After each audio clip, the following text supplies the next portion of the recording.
Invite करता हूँ। मिश्रा जी, स्वागत आपका। तो हरीश द्विवेदी की बात मान ली जाए। पहले तो आपके चैनल को जो लोग देख रहे हैं इस समय, उनको धनतेरस और दीपावली की शुभकामना। केवल हिंदुओं को कि मुसलमानों को भी? नहीं, देखिए, शुभकामना तो सबके लिए। जो हिंदुस्तान में रह रहे हैं मुसलमान, वो भी हिंदू ही हैं, क्योंकि उनको सऊदी अरब में हिंदी मुस्लिम कहा जाता है, हिंदुस्तान से जोड़ा जाता है। अरे मतीन भाई को भी दे देते बधाई। ब्रजेश जी, जो हरीश जी ने कहा है उस बात का हम बिल्कुल स्वागत करते हैं। और आपको एक बात मुख्य ये समझनी चाहिए, सबको समझनी चाहिए, पूरे हिंदू समाज को, पूरे भारत के हिंदू लोगों को, कि जो हिंदुओं के तीज त्यौहार पर गैर हिंदू दुकान लगाते हैं, हमारे हिंदू भाइयों के साथ वो व्यापार करते हैं, उनसे वो पैसा इकट्ठा करते हैं और वो पैसा गजवाए हिंद का जो सपना है उसको पूरा करने में खर्च करते हैं। अवैध मदरसों में जो जकात जाती है, चंदा जाता है, उसमें जाता है। हमारा ही दिया हुआ पैसा भारत के अंदर हमारे ही लोगों के खिलाफ काम कर रहा है।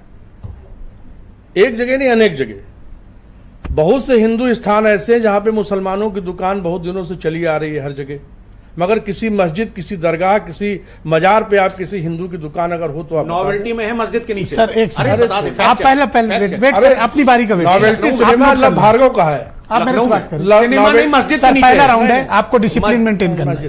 वो मस्जिद आपने अवैध मस्जिदें बना, सर मेरे से बात करें। सुनिए ब्रजेश जी, अवैध मस्जिदें बन गई, अवैध मदरसे बन गए, वक्फ के नाम पे हमारे राम और कृष्ण की जमीनों पे कब्जा हो गया।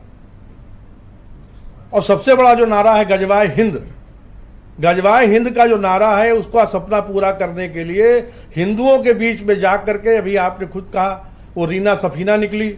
अभी मैंने नहीं कहा, ये तो आप हम बता रहे, मैंने कोई सफीना नहीं, वो रीना है। नहीं, सफीना थी। अरे सारी जगह यही हो रहा है, सारे अभी की थे। देखिए 5700 मदरसे अभी अवैध पकड़े गए उत्तर प्रदेश में, और सारे आप ये कह रहे हो कि मुसलमान जो कमाता है सब जिहाद में दे आ रहा है, बिल्कुल। तो अपने बीवी बच्चों को क्या खिला रहा है? अरे बीवी बच्चों को खिला रहे हैं, मगर हम लोगों के इतने तीज त्योहार पूरे साल भर पड़ते हैं कि अरबों रुपए का उसका रिसाइकिल होता है। तो क्या किया जाए, इनको धंधा ना करने देना? धंधा ही करें, अपनों में धंधा करेंगे।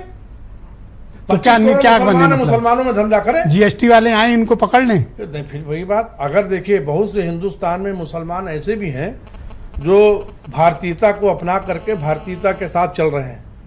अगर मोदी जी कहते हैं कि सबका साथ, सबका विश्वास और सबका प्रयास, तो कश्मीर में आपने देखा बीजेपी ने हजारों लाखों करोड़ रुपया कश्मीर के मुसलमानों को दिया, एक सीट बीजेपी जीत पाई। मुसलमान सिर्फ मुसलमान के साथ है, किसी भी हिंदू नेता के साथ मुसलमान नहीं होता है। ये सिर्फ उनके साथ है, कांग्रेस और सपा और बसपा के साथ है, जो सांप्रदायिक शक्तियों को ताकत देते हैं और धर्म निरपेक्षता के नाम पे हिंदुओं का अपमान करते हैं। मुझे याद है 10 या 12 टिकट कश्मीर में बीजेपी ने दिए हैं, जिनको आप कह रहे हैं कि भाई टिकट देने से क्या होता है? दिया तो टिकट, उनको मुसलमानों ने वोट तो नहीं दिया, कश्मीर के कश्मीरियों ने उन मुसलमानों को। आप इस बात की पैरोकारी करते हो कि हिंदुओं को मुसलमानों से खरीदारी नहीं करनी? बिल्कुल नहीं करनी चाहिए, क्योंकि हमारा ही दिया हुआ पैसा हिंदुओं के खिलाफ खर्च हो रहा है।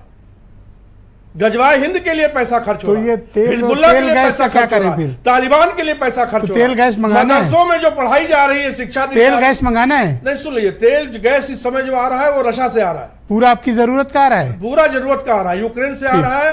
तो आप इस बात पक्षधर हैं कि हमें इस्लामिक देशों से तेल, देखिए, इस देश की भारत की समस्या। सर इस पे आ जाओ, ये पॉइंट बता रहा हूं आपको। भारत की सबसे बड़ी जो आतंकवाद की समस्या है वो सऊदी और वहाबी लोग हैं। तो क्यों हम इनसे ले रहे हैं फिर? अरे भाई, वो आप बताइए। हरीश जी तो लॉ मेकर रह चुके हैं, अपनी पार्टी में बताएंगे। रह चुके तो आप बोले उनको। इस समय तो रूस से ले रहे हो, यूक्रेन से ले रहे हैं। उनसे नहीं लेना चाहिए? नहीं ले रहे, ले ही नहीं रहे। अच्छा, एकदम नहीं ले रहे हैं? पता कर लीजिए। अरे वहीं से आ रहा है। अरे नहीं भाई। ऑलराइट, थैंक यू, बहुत शुक्रिया। एक सेकंड, कोई बीच पे किसी